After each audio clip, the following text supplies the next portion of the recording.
Mga minamahal kong kababayan sa Panglao, isang magandang araw po. Pagbati mula sa inyong lingkod, Fire Officer 2, Jose Arman S. Palcat ng Panglao Fire Station. Welcome po sa ating Fire Safety Awareness Seminar. Para simulan po ang ating seminar proper, naganda po kami ng ipapakita namin sa inyo yung mga pangyayari o mga sunog na tinatawag nga nating tragic fires in the Philippines. Ito po yung mga sunog na nangyari na nag-iwan po ng marka sa atin pong lipunan, kasi nakapagbigay po siya ng malakihan pong damage.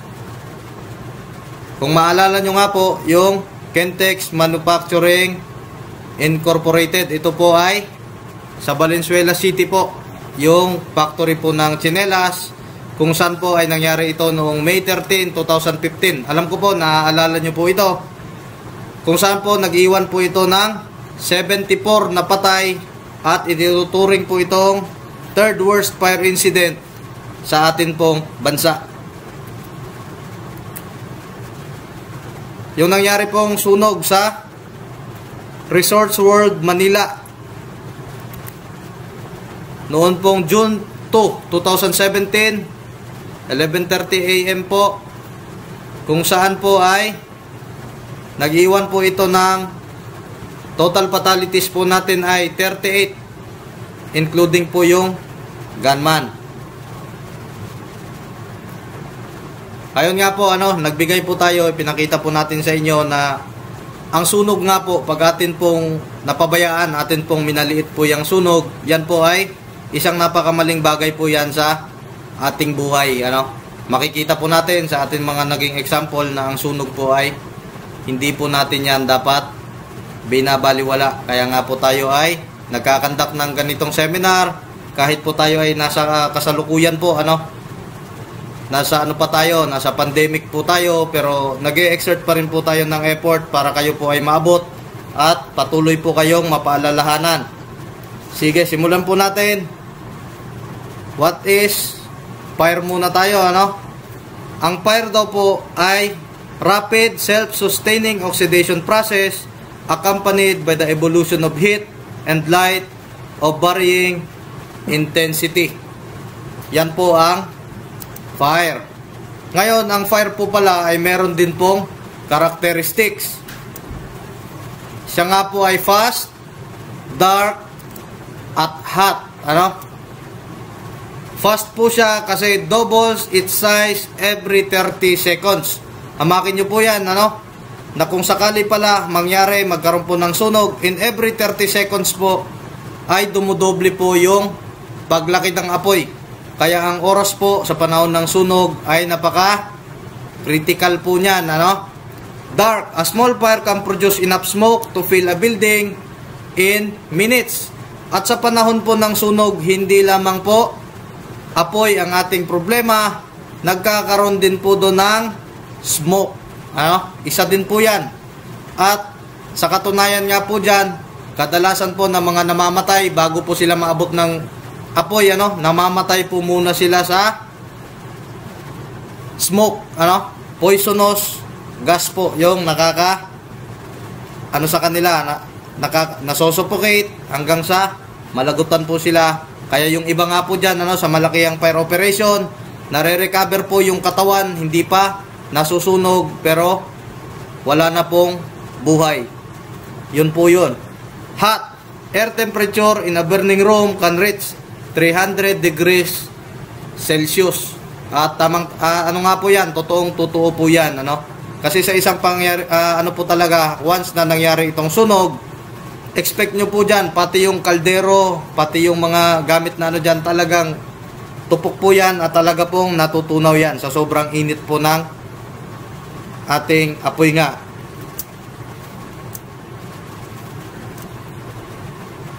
Proceed po tayo sa causes of fire. Meron po tayong tinatawag na natural, accidental, at man-made. Siyempre, balikan po natin, pag sinabi po nating natural yan, mga kababayan, ang ibig po nating sabihin dyan ay sunog na sanhi po ng mga hindi natin kontrolado, ano? Natural. Sunog na nagmula sa pagtama ng kidlat. Sunog dahil sa sobrang init ng ating panahon, ano? At kung inyo nga pong mamarapatin, ano? Ipapaabot ko sa inyo na yan ay napakalaking problema po sa bansa kung saan ako nanggaling, ano? Napakarami. Hindi ko nakikita po natin, ano? Mga forest, wildfires, di ba? Yun po ay natural. Example po, ano? Accidental naman po ay mga sunog po na sanhi ng katangahan. Katangahan, hindi po, biro lang. Accidental po ay sunog sanhi ng mga bagay na hindi natin sinasadya. Accidental nga po. Man-made. Pag sinabi pong man-made, ito po ay sunog naman po ng nakapagsanhi ay kagagawan po ng tao. Ikaw po ay galit dyan sa katabi mo. Ngayon, pag uwi po ninyo ay talaga pong inantay nyong magdilim. At binuhusan nyo po ng gasolina ang kanilang pintuan at sinilaban nyo po ngayon para dahil sa kaka-chismis, nagalit po kayo. Wag po, arson po yun, man-made, ganun po yung man-made, meron na pong panghihimasok ng tao. So, nauunawaan po natin, proceed po tayo. Elements of fire. Dito nga po nakalagay, fire is a chemical reaction involving rapid oxidation or burning of fuel. It needs 4 elements to occur. Para po pala ang isang fire ay mabuo o ang apoy ay mabuo, meron pong 4 tayo na component. Nandun po yung tinatawag nating fuel, oxygen, heat, at syempre po yung pag nagsama ang tatlo, magkakaroon po ng tinatawag na chemical reaction. Take away any one of these factors and the fire cannot exist. Pag absent po yung isa nito, absent po. Wala po, pag kulang po ng isa, wala pong apoy na mabubuo. Ibig sabihin, kahit sa napakaliit po na apoy, sa pagsindi pa lang natin ng posporo, present po itong 4 na elements na ito. At yan po ay tinatawag natin na the tetrahedron of fire. Ayan nga po, makikita nyo yung ating illustration. Nandyan po yung oxygen. Approximately 16% required to sustain combustion. 16% lamang po ng oxygen ay kaya na pong isustain, kaya na pong magkaroon ng isang fire o apoy, mga kababayan. Ang normal air contains, yung normal po na hangin sa atin pong kailangan ng ating katawan, ang kinakailangan po ng tao ay 21% of oxygen po para mabuhay. Yung apoy po natin ay 16% lamang po. Sapat na po yun para magningas ang apoy, Nandyan po yung heat sources to reach ignition temperature, init. Yung mga source, open flames, the sun, hot surfaces, sparks and arcs, friction o pagkikiskisan ng dalawang metal o bakal, friction po yan. Yung ganyan, di ba? Friction, nararamdaman nyo po, nagkakaroon pag kinukuskus natin yung ating palad ay nagkakaroon po ng init dyan. Yan po yung idea pag sinabi natin friction. Chemical action, electrical energy, hindi po yan mawawala, at compression of gases. Ngayon po, dito naman tayo sa fuel. Fuel yung pinaka sinusunog o sa atin pa yan ay pinakagatong, pinakapagkain ng apoy natin. Solid, liquid at gas. Nakaklasify din po yan, mga kababayan. Sa solid po, nandyan po yung bulky dust, finely divided coal, wood, cloth, grain, paper, plastic, at iba pa po. Nakakapa, nandyan po sa ating paligid, ang atin pong kortina, atin pong mesa, lahat po ng pwede pong masunog. Solid na pwedeng masunog, mga kababayan.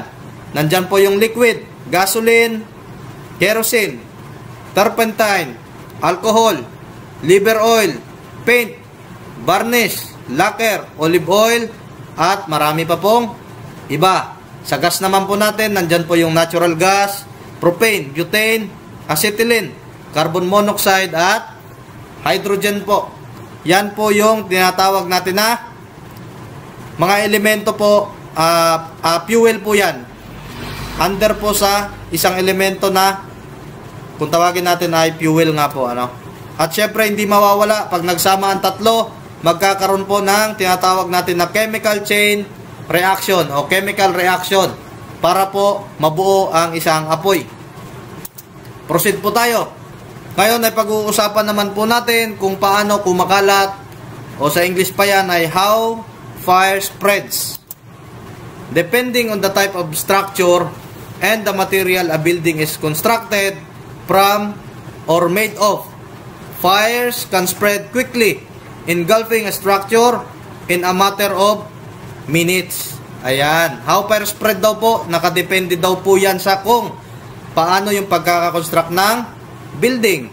Paano po yung pagkakagawa, Meron po tayong mga iba't iba pong klase ng mga construction materials at per per construction po natin ay syempre nagkakaiba-iba po ang fire spreads nga o yung bilis ng pagkalat ng apoy. Proceed po tayo. Understanding the nature of fire po tayo ngayon. At nandyan po yung sa fire spread nga po natin through radiation. Pag sinabi po natin radiation, ang heat transfer po natin dyan ay through electromagnetic wave o sa hangin po. Tapos ang pagkalat po ay sideways. Kaya po kadalasan itong nangyayari sa isa pong senaryo na may sunog. Makikita po natin yung isang building na nag-aapoy ngayon. Tapos nang dumating yung ating mga bumbero, pagkatapos po nilang i-survey at makita yung kabuuang pangyayari sa scene, yung ginawa po ng ating mga bumbero ngayon ay dito po sila sa adjacent building o katapat na building po sila nagbuga ng tubig. Ngayon, ang ating pong mga kawawang kababayang bumbero ay tinawag pong bobo. Lang po yan. Pero mostly yan po ay nangyayari po talaga. Kasi yung mga kababayan po natin ay hindi nila nauunawaan yung ganito ngang heat transfer na tinatawag natin.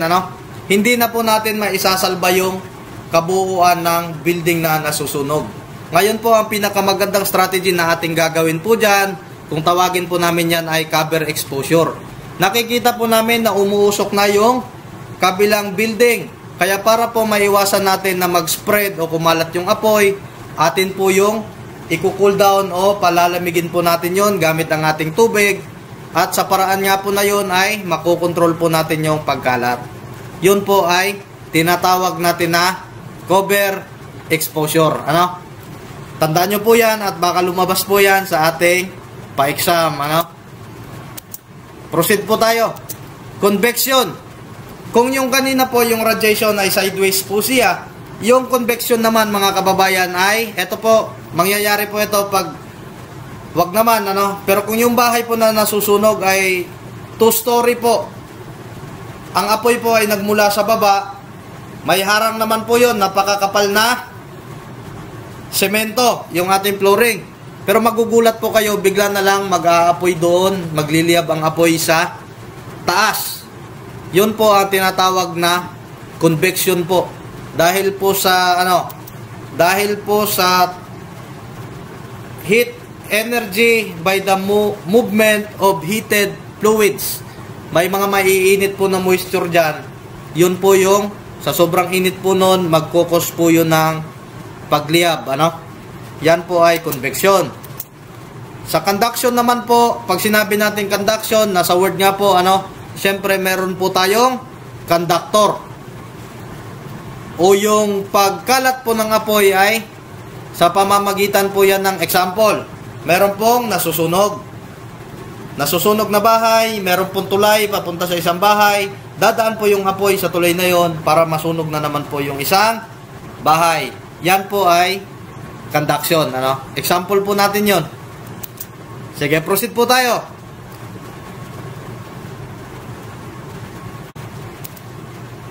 Okay, proceed po tayo, ano? Nandito na po tayo sa tinatawag na classes of fire. Dito po mauunawaan natin na meron palang classification. Hindi lang pala basta-basta na pag sinabi nating sunog, ano? Sunog. Meron palang classification yung mga bagay-bagay na nasusunog. Kina-classify po pala natin yun. Dito nga po tayo sa Class A fires. Involve ordinary combustible materials such as wood, cloth, paper, rubber, and many plastics. Ito po yung mga bagay-bagay sa ating paligid, ano? Papel, etong ating mesa, ating kortina, lahat po na nakikita at nakakapa po natin na pwede pong masunog. Solid po.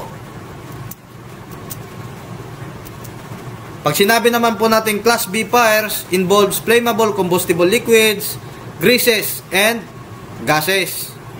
Nandyan po yan ating, nakikita nyo sa picture, ano? Mga gasolina, langis ng ating mga sasakyan, motor, pintura, thinner, solvent, napakarami po.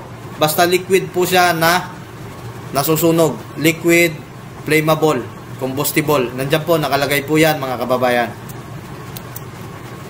Pag sinabi naman po natin Class C fires, yun naman po yung mga sunog o apoy po na ang pinagmulan po ay involved ay energized electrical equipments. Ayan, nakikita nyo po sa ating screen ang mga electrical equipments po natin.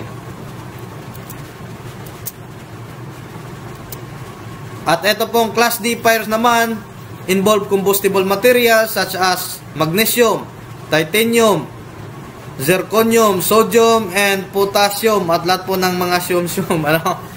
Yan po, mga chemicals po yan, o ano, kadalasan nangyayari po yan sa mga malalaki na pong mga pagawaan, mga factories, kung saan nandun yung mga etong mga ganito ay mostly mga raw materials po yan para sa paggawa po ng isang produkto.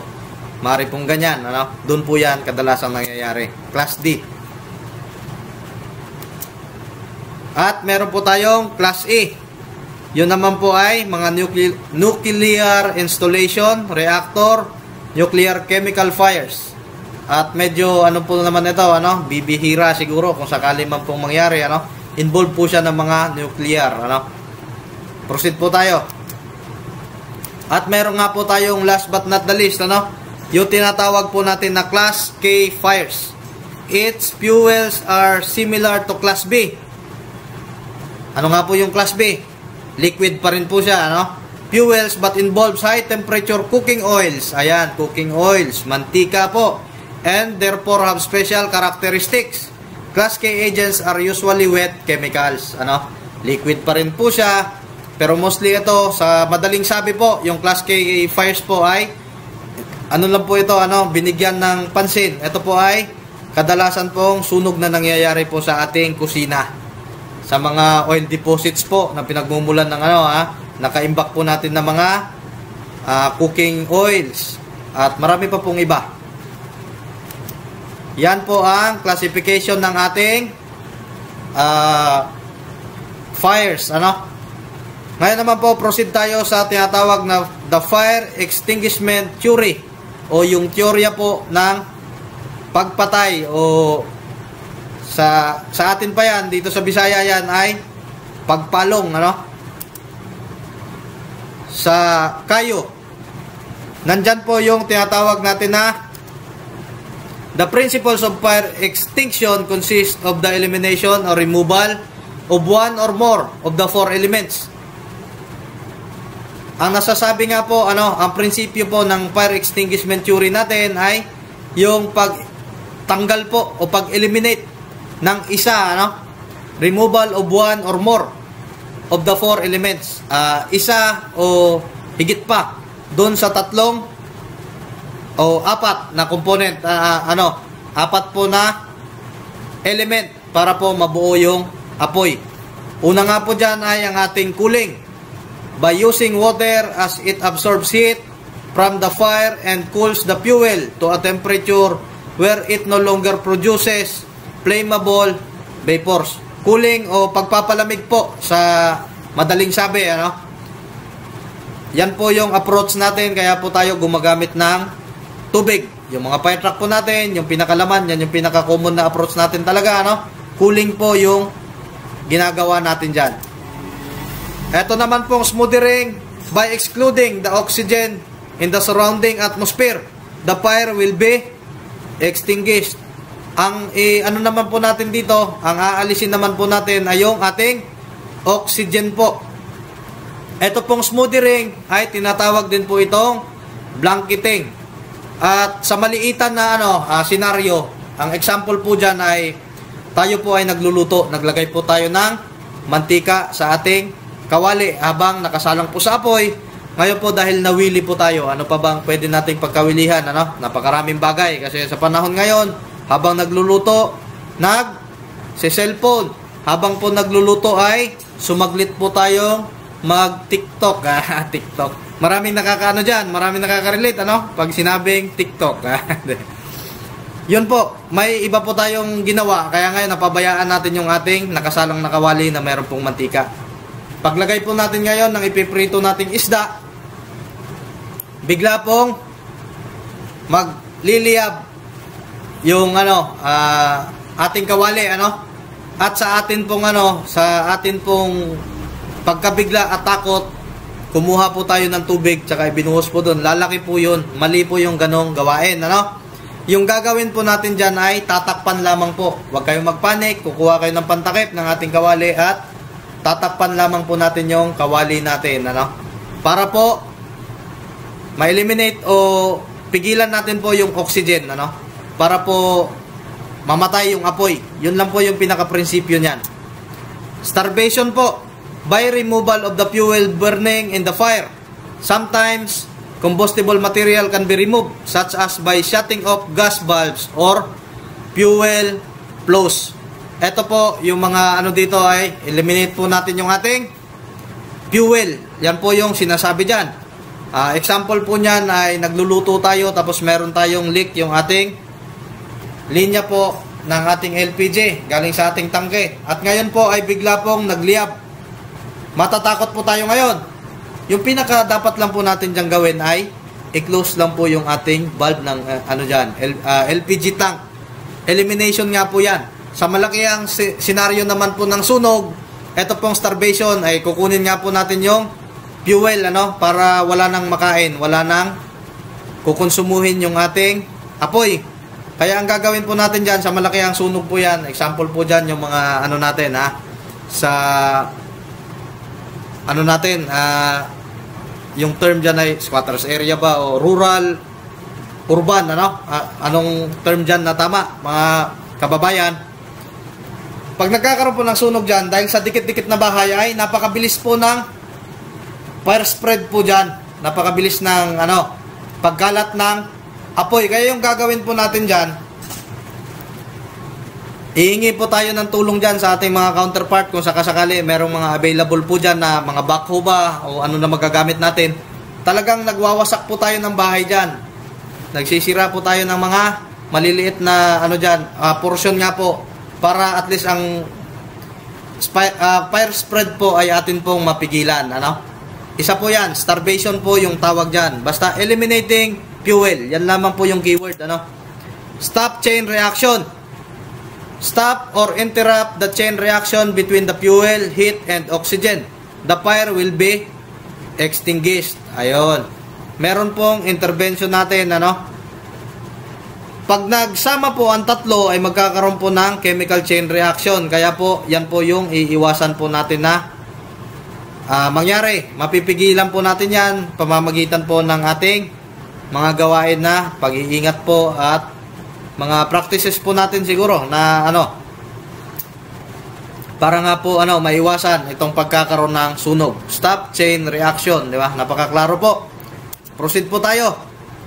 Ayan nga po, nandito na naka-illustrate nandito yung class, source, method po na dapat natin gamitin kung sakasakaling magkaroon ng sunog involving specific na mga materials, at nandito din po yung ating suitable extinguishers. Kung sakasakali man na magkasunog involving paper, wood, ang atin pong approach ay cooling method o blanketing po.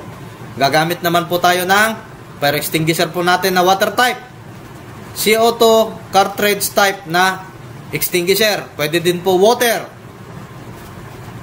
bucket, sand bucket. Ito po ay sand bucket po o balde po na merong buhangin. Blanketing po yung gagawin natin. Sa class B naman, meron dito kung sakaling nagkaroon ng sunog na yung involved by petrol, kerosene, diesel. Starvation naman po yung magiging approach natin dyan. Smothering, break, chain reaction. Yan po yung gagawin natin dyan. Kaya gagamit tayo ng BCF, CO2, dry chemical powder po natin, at sand bucket pa rin po. Applicable pa rin po yan. Sa class C, kung sakaling nag-involve ng LPG at saka CNG, smothering starvation, ang gagamitin naman po natin dyan ay BCF tsaka CO2. Class D, Class E, Class K, nakikita nyo naman po sa ating screen. Yan po yung mga dapat nating tandaan po dyan. Sige, proceed po tayo. Ang pag-uusapan naman po natin ay tungkol naman po sa ating fire alarm and communication systems. Ayan.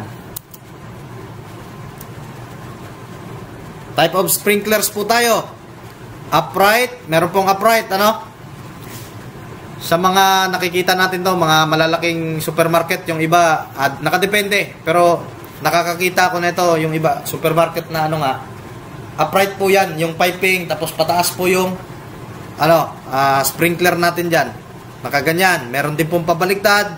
Meron din po tinatawag na concealed pendant, flash pendant, horizontal sidewall. Iba-iba po, Meron din po tayo tinatawag na automatic panic door. Ito naman po, nakikita natin to sa mga high-rise building na nga po, Ang pinaka-purpose netong automatic panic door, makakalabas po tayo. Pag nakalabas na po tayo sa pintuan na yan, ay hindi na po tayo makakabalik. Yung pinaka-pinoproteksyonan nga po niyan, kasi ang sabi nga po, sa panahon nga po na mayroong sunog, dapat po ay iligtas natin ang ating sarili at iwasan na nga po natin ang pagbalik.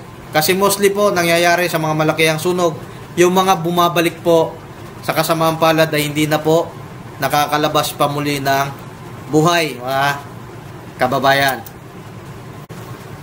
Ayan po, at pag-usapan naman po natin yung ating mga tinatawag na portable fire extinguishers. Ito po yung bagay na pinakaayaw nyo kapag pumupunta kami sa inyo kasi hinahanapan po namin kayo ng fire extinguisher. Portable fire extinguishers are first aid devices. Nakalagay po, first aid devices. It provides a first line of defense against small fires. First line of defense po siya, Ang ibig sabihin po, pinakapananggalang po ninyo kung sakasakali man po na magkaroon po ng pagliyab po o magkaroon po ng sunog sa inyong lugar, sa inyo pong opisina o sa inyo pong tahanan. Kaya po wag na wag po kayong wag na wag nyo po yang minamasama, o wag po kayong nakukulitan sa amin kasi nga po patuloy po namin kayong kukulitin, Hindi po ito for compliance purposes, Yung paghahanap po namin ng fire extinguisher sa inyo ay bahagi po yan ng aming trabaho, mga kababayan, para po tsakin na kung sakali man po magkaroon ng pagsiklab ng sunog sa inyong tanggapan, sa inyong nga pong tahanan, sa inyong paralan, kayo po ay ligtas. Ito po yung pinaka natin dyan, first aid, firefighting appliance nga po natin yung fire extinguisher. Meron din pong iba-ibang klase ang ating fire extinguisher, At atin nga po yung pag-usapan para maunawaan po ninyo. Nakalagay po dyan yung klase ng ating extinguisher at yung type po ng apoy na kaya niya pong puksain, Kaya po pala nagkaroon ng classification yung ating apoy para at least malaman po natin, kung ano po yung pinaka fire extinguisher na ating gagamitin, compatible po. Pagka solid, ayan, nakalagay naman po sa screen, basahin nyo lang po, bigyan nyo pong panahon at inyo pong pagnilayan. Meron po tayong water. Pwede po yan sa solids o involving wood, paper, cloth, etc. Nandyan din po yung foam type natin na fire extinguisher. Kaya niya pong patayin ng apoy na nag-i-involve ng solid, ng flammable liquids, at saka po ng mga cooking oils.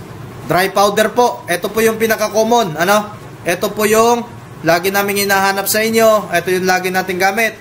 Kayang-kaya niya po patayin yung apoy na nag-i-involve po ng solid, liquid, gas, at saka po electrical equipments. Ito po yung pinakamaganda dyan, electrical equipments.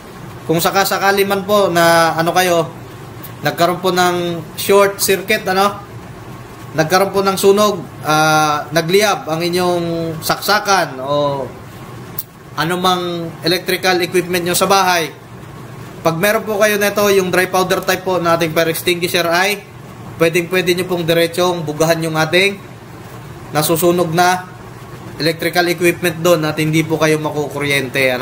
Hindi po tayo pwedeng gumamit ng tubig. Kasi alam naman po natin yan na ang tubig po ay number 1 po yan na conductor po ng electricity. Ang apoy po ay hindi natin mapapatay sa paggamit natin ng tubig. Ang mangyari po dyan ay tayo po ang madidisgrasya. Sige, carbon dioxide po tayo o CO2. Pwede po yan sa flammable liquids, electrical equipment, at saka cooking oils po. At least ngayon, alam na po natin na kung bibili tayo ng fire extinguishers, anong klase, anong uri po yung natin, At alam natin kung ano yung ating paggagamitan. Ayan. Inisa-isa nga po dito, Yan na po yung pinag-usapan natin kanina. ABC powder fire extinguishers have a blue label. Naka-label po siya ng blue. They are versatile and can be used on Class A, Class B, Class C, and electrical fires. Ito po yung natin dyan, yung pinaka-common po natin na fire extinguisher. Meron din po tayong water type. Meron din po tayong AFFF foam.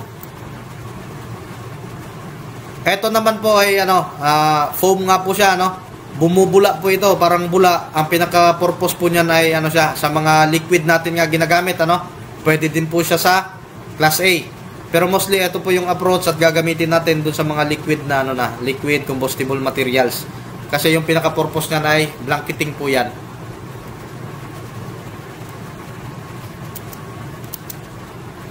Meron din pong carbon monoxide. Okay. At meron din po tayong tinatawag na fire extinguisher anatomy. Pag-usapan po natin yung parts, para mapamiliarize po natin. Unang-una po dyan yung ating discharge lever. Yan po yung pinakapigaan natin para lumabas po yung ating extinguishing agent dito po sa ating discharge nozzle. Pero hindi po natin yan mapipress at hindi po natin yan mapapagana kapag hindi po natin tinanggal si ating discharge locking pin. Siya po yung pinaka nagsisil, nagpiprevent po sa unwanted po na pagka discharge nga po ng ating extinguishing agent po dyan. Discharge hose, nozzle, ang ating pong discharge orifice, pressure gauge. Isa po yan sa napaka-importante din po na part ng ating fire extinguisher, yung ating pressure gauge. Kasi dyan po natin nalalaman yan kung ang ating fire extinguisher po ay sapat pa po ba at may laman pa pong pressure. Dapat po naka-straightforward po yan, nandyan po yan sa green. Tapos naman po, pagka wala ng laman, malalaman po natin yan pag nakaharap tayo sa ating fire extinguisher. Dito po sa left side na kulay pula, nandyan na po magsiset yung pinaka-arm ng ating indicator natin po. Malalaman po natin na wala na pong laman ang ating fire extinguisher. At panahon na nga po na atin po yung ipa-refill para po sakali po mangyari man po ang sunog, meron po kesa naman po hayaan natin yung naka-display dyan na hindi na pala natin magagamit sa oras po ng ating pangangailangan. Next po natin ay carrying handle o bitbitan, ano? Nandyan po yung data plate. Ito din po, importante din po yan na part kasi nandyan naka-indicate po yan yung klase ng ating fire extinguisher, mga special feature niya po, tsaka ano, manufacturing date, nandyan po yan. Diyan po natin malalaman. Body o cartridge, ano, yung pinaka-holder ng ano natin, buong extinguishing agent natin yan. Proceed po tayo sa how do we put off fire. Fire extinguisher use. Sa paggamit po ng ating fire extinguisher, acronym PAS lang po ang dapat po nating tandaan po dyan, ano? Pull the pin po. Unang-una, tatanggalin po natin yung pin. Aim po natin yung atin pong ano, nozzle natin, ano? Aim low at the base of the fire. Doon po tayo sa base. Huwag po tayo dito sa taas kasi wala pong mangyayaring pagpatay dyan, ano? Dito po sa kung saan nagsisimula yung ating apoy. Doon po natin babanatan. Squeeze the lever. I-press nga lang natin. Squeeze natin yung lever. Tsaka i-sweep po natin yan side by side. Napakasimple po, ano? Ganyan lang po ang paggamit ng ating fire extinguisher. Proceed po tayo. Knowledge and skill in basic firefighting. Ngayon, meron po tayong fire extinguisher, ano? Ito po kailangan natin. How to use the different firefighting equipment. To know how to fight fire and to know when not to fight fire. Uulitin ko na naman po, ano, sa pag-fight nga po sa fire o sa pagpatay po natin ng apoy na kung sakasakali, ano, una po nating iisipin po dyan ay ang atin pong safety. Dapat po, instinct po natin yan, tansyahin po natin at tignan po natin yung sitwasyon kung atin bang kakayanin. When if fire has already spread beyond where it originally started. Yan, pag lumaki na nga po yung apoy, if you are in a situation where while fighting the fire, you have no avenue of escape. Pag nandun ka na po, natingin mo ay alanganin na po talaga, ano? Mahirap na po talagang maka ano dyan, edi isalban nyo na po ang inyo pong sarili. If you do not have any adequate firefighting equipment, pag kayo naman po ay walang sapat po na magagamit po dyan, abay wag nyo na pong ipilit po yan. Lumabas po kayo ng building, gawin nyo po ang inyong makakaya para mailigtas ang inyong sarili at hanggat maaari, magsalba po kayo ng iba nyo pong mga kasamahan. Exit na po kayo. Ayan. Nandito nga po sa picture na lang natin nakikita, ano? Kasi nga po dahil dito sa pandemic natin ngayon, eto na, yung pinaka ginagawa natin, online tayo. Sa picture na lang po, wala na po tayong actual na ano dyan. Pero yan po, ganyan na ganyan po ang proseso. Ayan. Use the maximum effective range of the fire extinguisher. Yung sinasabi nga pong maximum effective range ng ating fire extinguisher po ay approximately po yan 8 to 10 feet po yan away from the base or seat of the fire. Pagkagamit po kayo 8 to 10 feet po, at pag open area po ay kung saan po nanggagaling yung hangin, doon po kayo pumwesto, ano? Wag na wag po kayong sasalubong o kukontra sa hangin. Kasi nga po useless po yan kasi papalirin lang po ng hangin yung inyong extinguishing agent at worst po dyan ay maabot po kayo ng apoy. Remember, only fight a fire when the fire is small and contained. Pag maliit pa po at kayang-kaya pa natin, ano? You are safe from toxic smoke. Siyempre, may kasama pong usok. Dapat po ay safe po kayo sa usok. You have a means of escape. Lagi pong sisiguruhin na kung sakasakali, advance po tayo mag-isip dapat, ano? Kung sakaling lumaki ang apoy, dapat po ay kakayanin nyo pong matakas at isalba ang inyong sarili. Once na close nga po yung area, ano, kung saan kayo magpapight ng fire, pinakaisipin nyo po dyan, dapat yung exit po ay nasa likod nyo. Para kung sakasakali po, hindi natin makontrol yung sitwasyon, mabilis po tayong makakalabas. Fight fire with your back to a safe escape route. Ito po yung sinasabi natin. Your extinguisher is rated for the type of fire you are fighting and is in good working order. Dapat po daw, alam natin, yun na po yung napag-usapan natin kanina, alam natin yung ating fire extinguisher at alam natin na akma po siya para sa papatay nating apoy. At syempre dapat ay nasa maayos na kondisyon, na meron pa pong pressure at hindi pa po kung powder type po siya, hindi pa po namuuna po sa loob, wala na pong mangyayari kung nagkaroon ng ganun po, had training and confident that you can operate it effectively. Ayan, yung training nga po talaga, ay malaking bagay po yan. Yan po ay paghahanda po natin yan sa ating sarili, sa mga bagay-bagay po na posible pong mangyari, lalo na nga po sa ganito. Kung sakasakali, wag naman, sunog. Napakaganda po na may mga exposure kayo, may mga trainings kayo, kasi nababawasan po dyan yung yung pagkataranta, Kasi alam mo magiging confident ka kasi alam mo kung ano yung mga dapat mong gawin. Ayan, proceed po tayo, fire safety tips na po tayo. Number 1 nga po dyan, identify and report fire hazards and unsafe work practices. Yung pinaka-essence po nito, kasi syempre kayo po yung nasa area, kayo po yung pinaka nakakaalam po ng mga dyan, yung mga parang unsafe po na mga sitwasyon o mga practices nga po. Huwag po kayong mag-aatubili na ipaalam po yan sa inyong mga inyong mga bumbero po. Kasi po sa dami din po ng aming ginagawa, hanggat maaari, nakikita nyo naman na kami po talaga ay year round po yan. Nag-i-inspect kami, umiikot po kami sa inyo, nagre-reach out po kami sa inyo.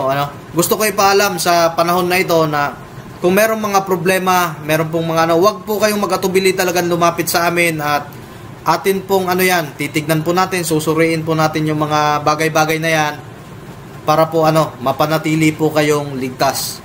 Kami po yung pagpunta namin sa inyo ay hindi po para pag-complain kayo ng mga bagay nga po na magbibigay ng hirap o dagdag pasakit o pabigat po sa inyo. Yung pinaka-purpose po namin ay pangalagaan po ang inyong buhay at ari-arian laban po sa mapaminsalang sunog. Yan po ang aming trabaho. Number 2, unplug all electrical equipment when not in operation unless necessary. Ayan, kasi napakalaki nga po ng porsyento talaga ng sunog ay nangyayari po yan sa ating mga tahanan o sa atin pong mga lugar ng trabaho po natin, dahil po sa electrical equipments. Dapat po yung mga hindi nga po natin ginagamit, nakasaad nga po yan dito, dapat po binubunot natin yan. Tapos wag tayong gumagamit talaga ng gagamit ka freezer. Marami akong nadadaanan ng ganyan sa inspection, freezer, nakasaksak lamang po ginagamitan po ng extension wire. Isipin nyo po yung ating extension wire na mga kada wires natin, meron pong meron po siyang mga maximum limit or capacity lang na kaya niya. Huwag po natin gagamitan ng ganyan. Tapos kung po yung naka-design sa pagpapa-approve natin ng ating mga plano, sa electrical po natin, yun po yung susundin natin. Kung sakali man po na magdagdag po tayo ng malalaking appliances, magdagdag po tayo ng dyan, i-breaker natin yan, dapat meron tayong plangka, kung dito yan sa atin, plangka yung tawag natin dyan. Dapat po, po talaga tayo. Rep, freezer, aircon, hindi po pwedeng saksak lang po natin yan sa ordinaryong outlet. Isipin po natin yung atin pong safety. Tapos pag aalis nga po tayo, maganda nga po dyan, hanggat maaari talaga, kung wala lang naman po tayong mga masisira na dyan, rep natin, o talaga, down talaga natin, i-off talaga natin yung ating main switch ng ating bahay o ating paralan, kasi mostly schools, mga ang dami ko nang responde na naiwan na aircon, nag-overheat, electric fan, naiiwan. Isa po yan sa maring ikapahamak at ikatupok po ng ating mga ari-arian. Number 3, maintain proper housekeeping. Ito po, napaka-basic lang po niyan. Kasi syempre po, kayo po yung nasa area, ano po yan, nasa sa inyo po yung obligation o anong tawag diyan, duty, na pangalagaan po yung nyo, tsaka i-maintain po na nasa maayos po ang lahat sa inyong lugar para makaiwas po tayo sa sunog. Familiarize and keep emergency exits marked, lighted and free from any obstruction. Ayan. Familiarize. Pag ikaw ay bago ka sa isang area, isang lugar, mall man yan, o kung ano man yan, pinasok mo, lagi talaga dyan ay yung atin pong exits. Fire exits po, magagamit po yan natin sa lahat po ng emergency, maging po sa pagtakas kay commander, baka may natatawa dyan, mga galawan natin, emergency exits po, lighted and free from any obstruction po yan. Hindi po pinapadlock yung mga emergency exits. Kung kayo po ay may-ari ng establishment na pinapadlock nyo po yung inyong emergency exit, pag sakasakali po sumiklab ang sunog at mapano po yung inyong mga inyong mga kawani, inyong mga empleyado, napakalaking sagutin po ninyo yan sa batas. At kung ikaw naman ay isa kang empleyado at ganyan po ang gawain ng iyong amo, ang nakasalalay naman po dyan ay buhay po ninyo. Kaya po may karapatan po kayong magreklamo. Napakadali nyo lang po kaming tuntunin. Hindi po kami nagsasara. Ang fire station po natin ay lagi po yang may tao. Pag-usapan po natin yan at gagawan po natin yan ng paraan para po mapanatili lamang po kayong ligtas.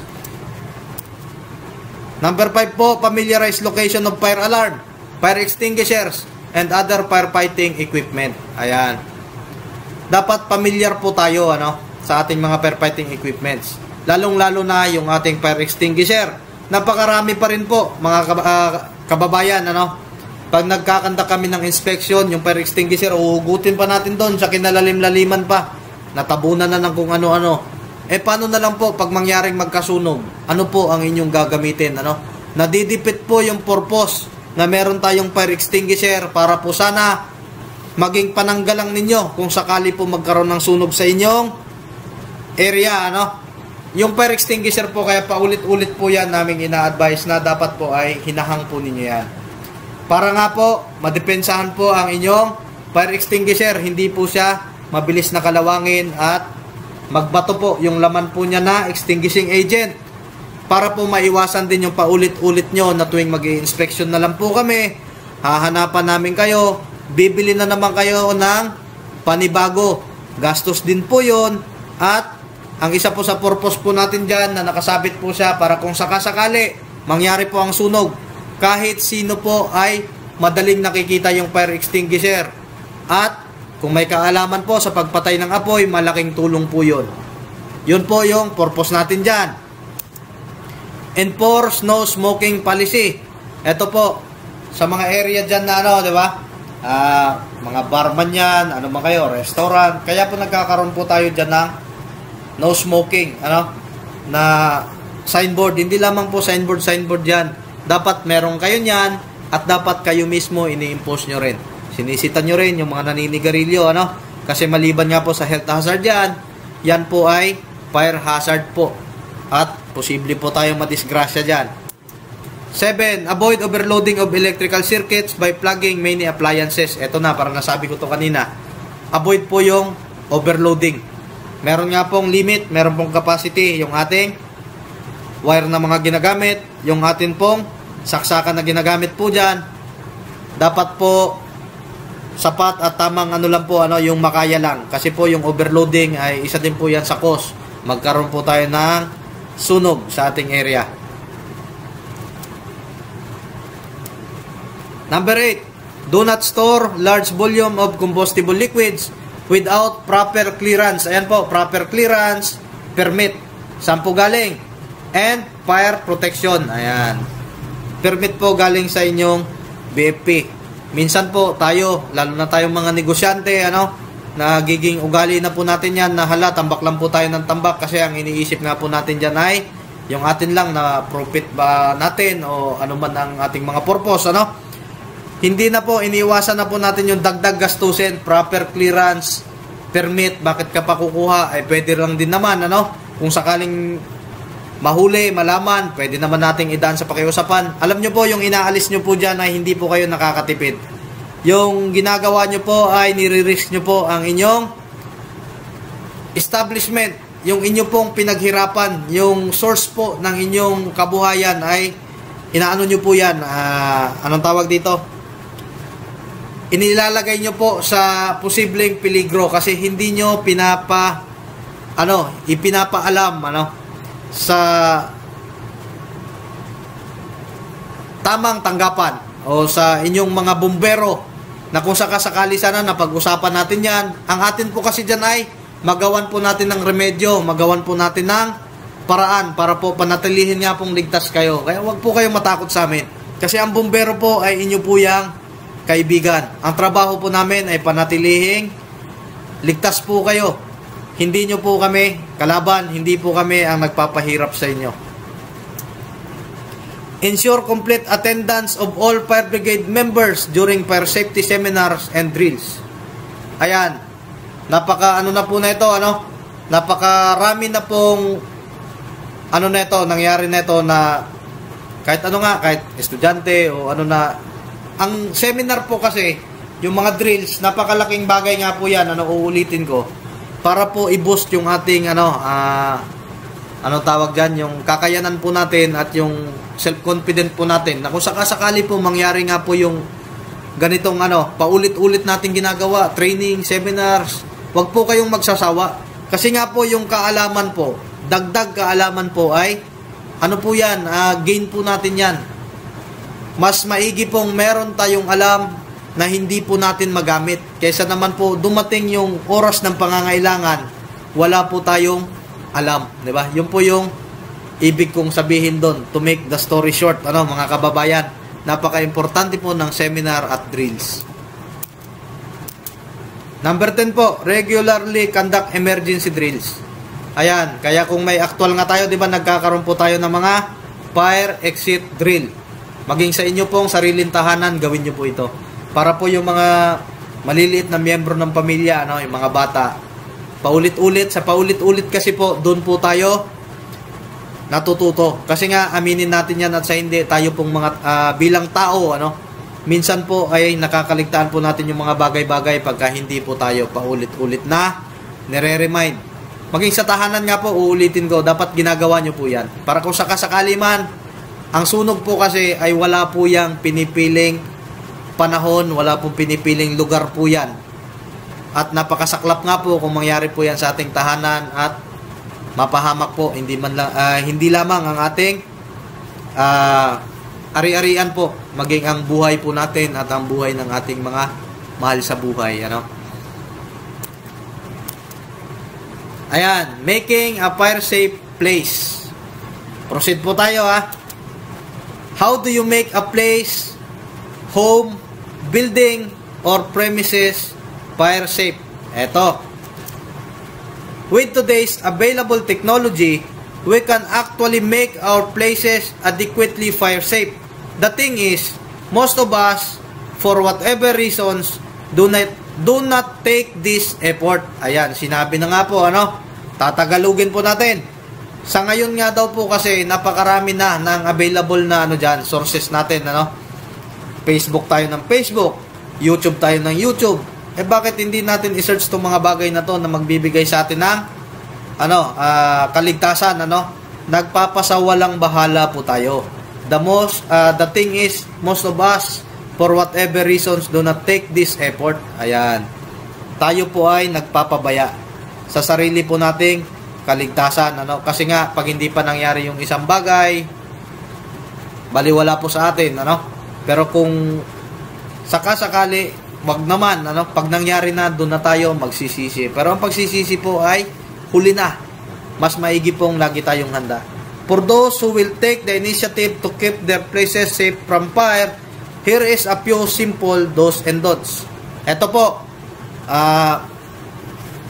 kung nandyan pa kayo at naway hindi pa kayo tulog, Dos and don'ts lang po. Baka po makatulong.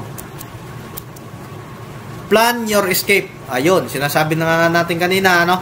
Kahit sa bahay, practice po natin yan. Planning and anticipation are important aspect of fire safety. Bago pa nga mangyari, iba talaga lagi ang nagpaplano, ano? Planning. Knowing what to do before the emergency arises is the best way to prevent panic and confusion, ano? Dapat nag-anticipate po tayo, ano? Sa mga posibleng mangyari. Doon po, naiiwasan po natin doon yung mabigla, magpanic tayo, malator, ano? Sabi nga nila, lator, hindi, rattle. Maratol tayo, makonfuse, ano? Typical safety evacuation procedure. If the fire is detected, the person who detects the fire immediately shouts or alerts everybody. Syempre, meron pong sunog. Yung pinaka-common po, pinaka-normal na ano ng isang tao po dyan ay sisigaw po siya ng sunog! Sisigaw po ng sunog. Yung malakas po, sunog. Ano? Sunog. If the fire is still small, the nearest and most competent person should put out the fire.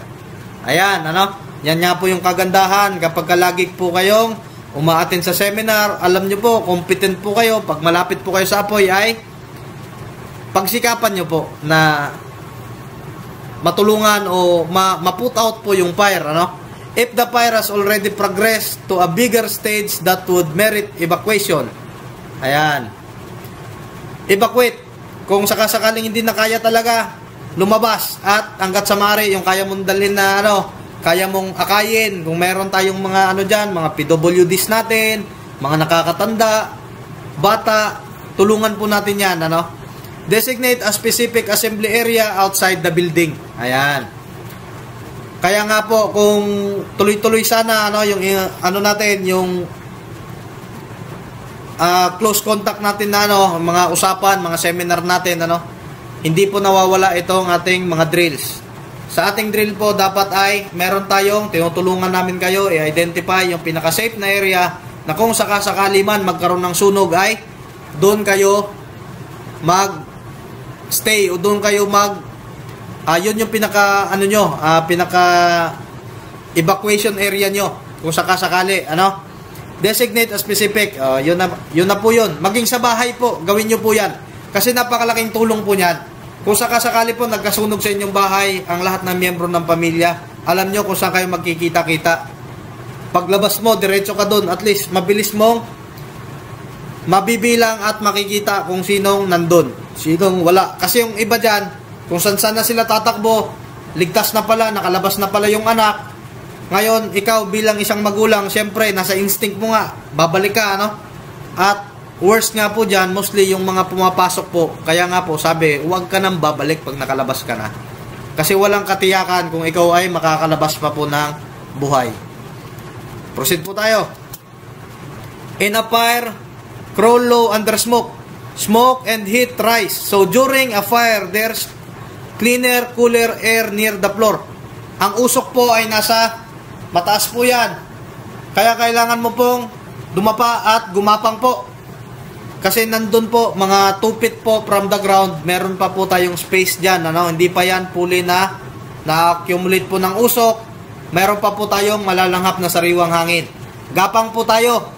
But if you have to escape through smoke, crawl on your hands and knees with your head 1 to 2 feet above the floor. Ayan, gapang po tayo. Gagapang po. Palabas. Smoker safety. Sa mga nagsisigarilyo, ano? Don't smoke in bed or when you're drowsy. Pagka inaantok na, gusto nang matulog, wag na pong nagsisigarilyo. Kasi minsan, makatulugan natin, delikado po yan. Give smokers large, deep, non-tip ashtrays. Dapat merong malaki, malalim, mga ashtray po, ano? And soak butts and ashes before dumping them. Before po itapon natin yung ating upos ng ating sigarilyo, cigarette butts. Siguruhin po natin yan na dapat nga po binabasa. Huwag po nating ididiretsong itapon po dun sa basurahan. Kasi unti-unti po yan Ang worst po niyan, tulog na kayo, saka po magniningas dahil lang po sa baga na nandun sa inyong sigarilyo. Check on and around furniture including under cushions for smoldering cigarettes. Yun nga po, in short, mag-ingat po sa sigarilyo, lalo na po sa loob ng bahay. Cook safely. Stay with the stove when cooking or turn off burners if you walk away. Wear clothes with snug rolled up sleeves when you cook to avoid catching your clothes on fire. Turn pot handles inward where you can't bump them and children can't grab them. And enforce a kid-free zone. Trip it around your stove when you cook. Ayan, pag nagluluto po tayo, ang bata po ay bata. Dapat po, meron po tayong tinatawag nga po na kid-free zone. Kasi minsan hindi maiwasan, baka maabot, ano? Hindi man magkasunog, malapnos. Naku po, wag naman, sana, ano? Kaya dapat bilang magulang, tayo yung nakakatanda sa bahay, ano po natin, responsibilidad po natin yan.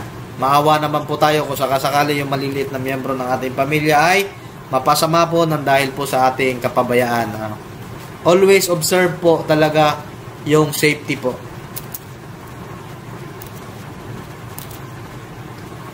If your clothing catches fire, remember, stop, drop, and roll. Yun lang po. Hihinto, hihiga, at gugulong po kayo. Kasi yung pagtakbo-takbo po ninyo, patuloy lang pong lalaki yung ano dyan, lalaki yung apoy. Kung sakaling inabot ng apoy ang inyong suot na damit. Stop, drop, and roll po tayo. At mag-isa mga bata nga po, ituro po natin ito. Ano? Napakalaking bagay po niyan.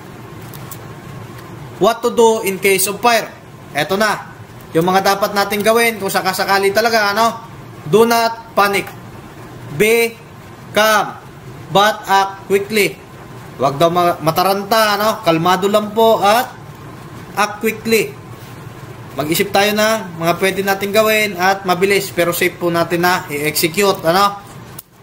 When your frying pan bursts into flame, cover the flame with any metal cover. Attempt to shut off the oxygen from the air. Ayun po, ano?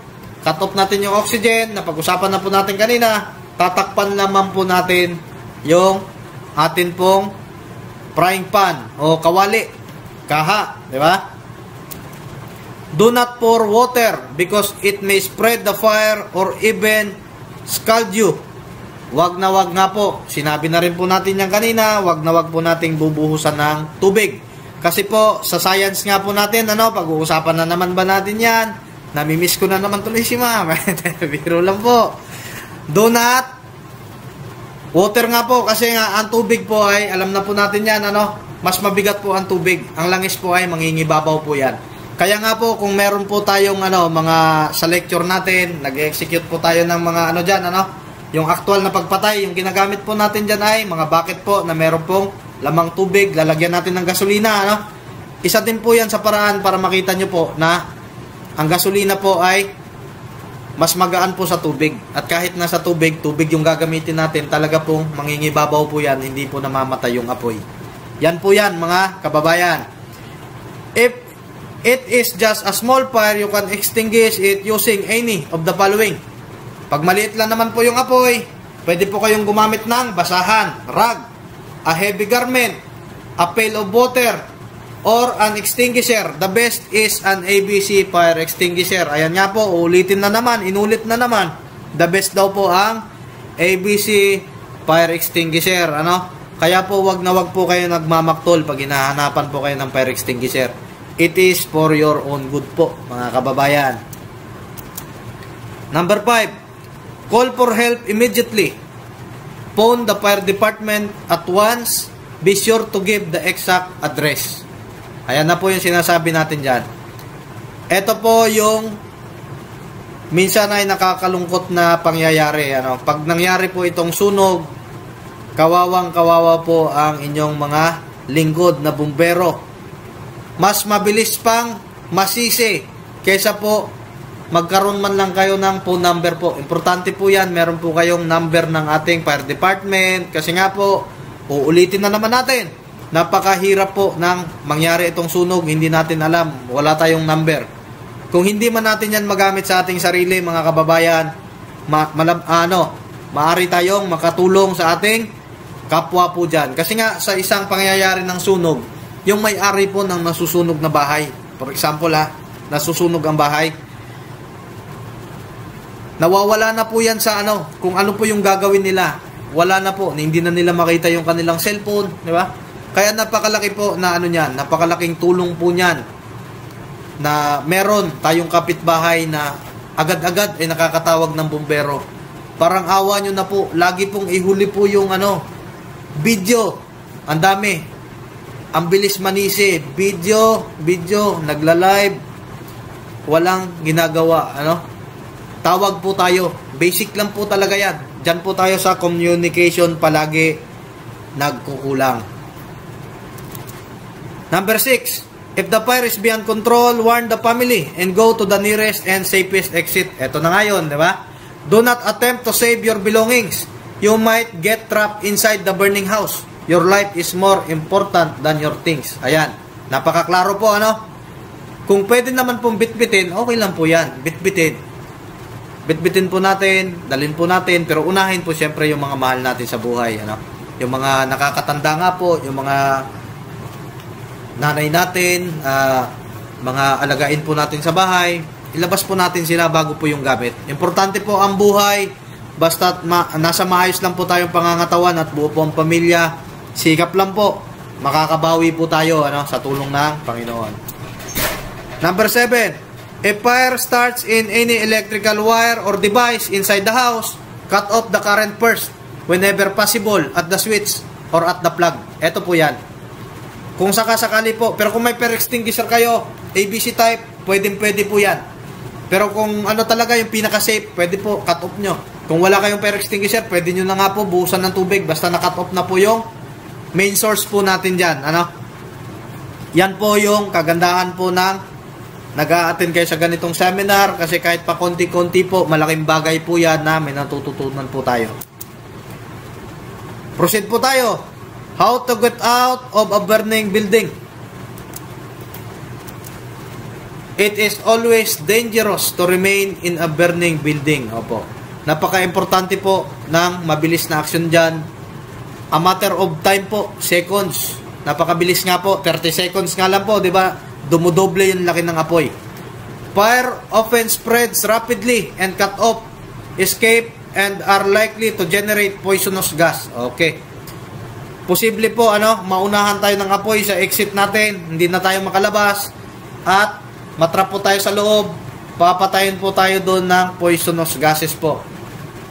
Kung makikita nyo, di ba, sa mga nasusunog nga, may mga pangyayari po dyan na namatay, inabot sila, yung smoke po yung nakano sa kanila, na-recover yung katawan, hindi pa inabot ng sunog, walang sunog, pero namatay po sila.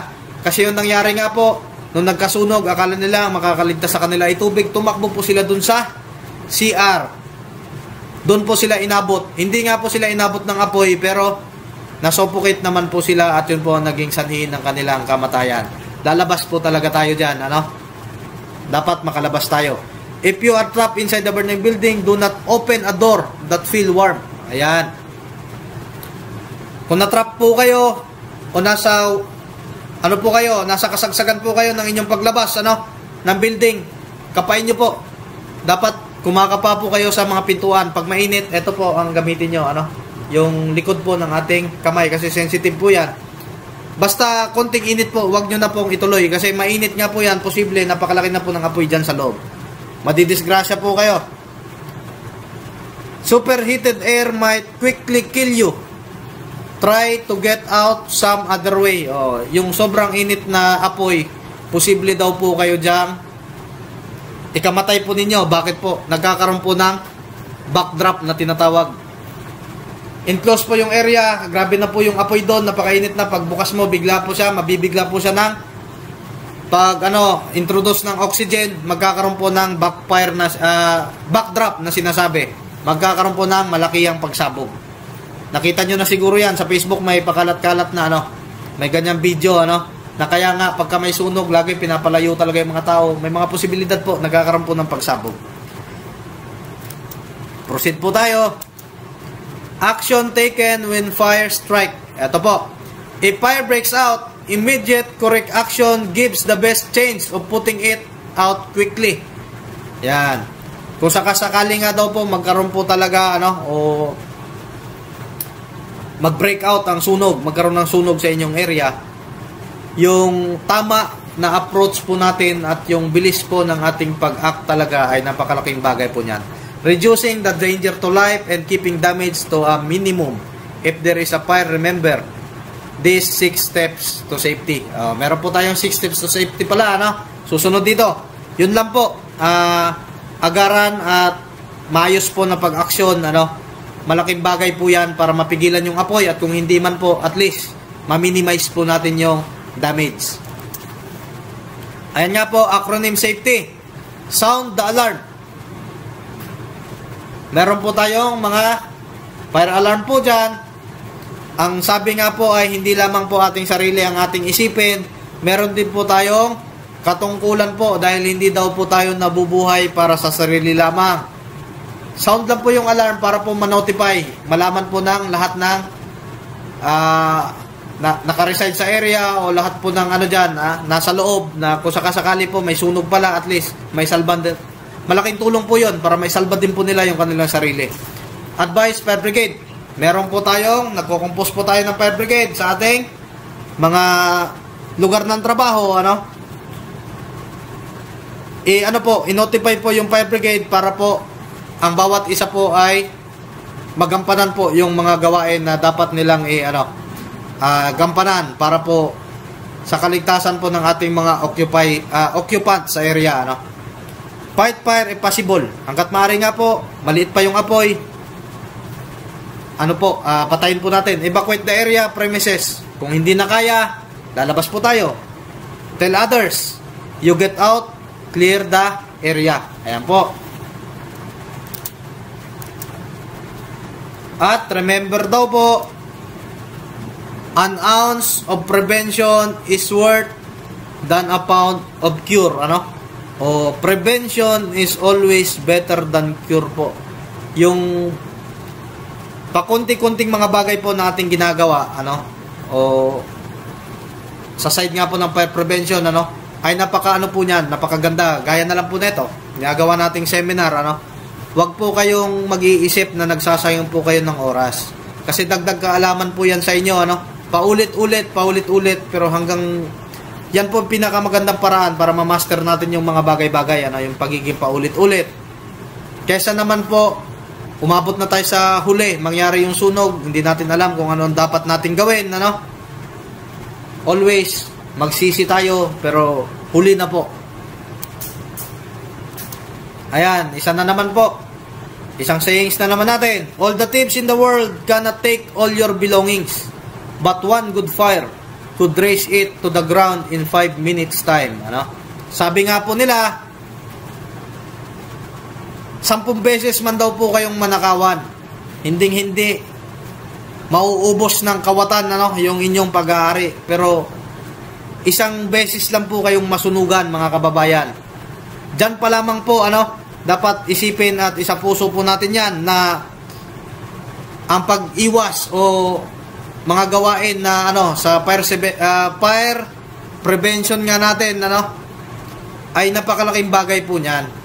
Kasi nga in 5 minutes, isipin mo yung buong pinaghirapan mo, ilang taon mong pinagtrabahuan, nagkalunlun pa tayo dyan, masusunog at lang po, maaabo lang po sa sunog. Mas maigi pong maingat. Ayan, ito yung pinakatema natin. Sa pag-iwas sa sunog, hindi ka nag-iisa. Kaya nga po, kung ano man po yung mga nakikita nyo dyan, mga problema sa inyo na posibleng maging sanhi po ng sunog, hindi po kayo nag-iisa. Andito po kami, mga kababayan, ang inyong Bureau of Fire Protection, ang mga bagong breed po ng inyong bumbero na always pong willing at gampanan po ang aming trabaho para kayo po ay panatilihin pong ligtas sa sunog. At ang pinaka-importante nga po, gaya ng sabi ko kanina, communication natin, dapat meron po kayong BFP Panglao hotline numbers. Number. I'm sorry. Yan po, 0917-6700813. I-save nyo po sa inyong cellphone at i-share nyo rin po sa iba na wala dito ngayon, ano? Sa mga kasama nyo sa trabaho na hindi po naka-attend dito, i-share nyo po yan sa kanila kasi hindi natin alam, ano? Worse nga po, mangyari ang sunog sa panahon na hindi po tayo handa. Napakalaking bagay po ng number na yan. Kaya i-save po ninyo, mga kababayan. Ayan, thank you na nga po. Wala na po tayong magagawa. Kailangan na po nating tapusin tong pag-uusap na to. Hangad ko lamang po, nawa ay kahit papano, meron po kayong natutunan dito at magamit nyo nga po sa pang-araw-araw nyong buhay para manatili po kayong ligtas sa mapaminsalang sunog po, ano? Mag-ingat po kayo palagi at hangad ko po kasama ang buong team ng BFP Panglao. Lagi po tayong ligtas sa sunog, lagi po tayong mag-iingat at patnubayan po tayo ng Panginoon.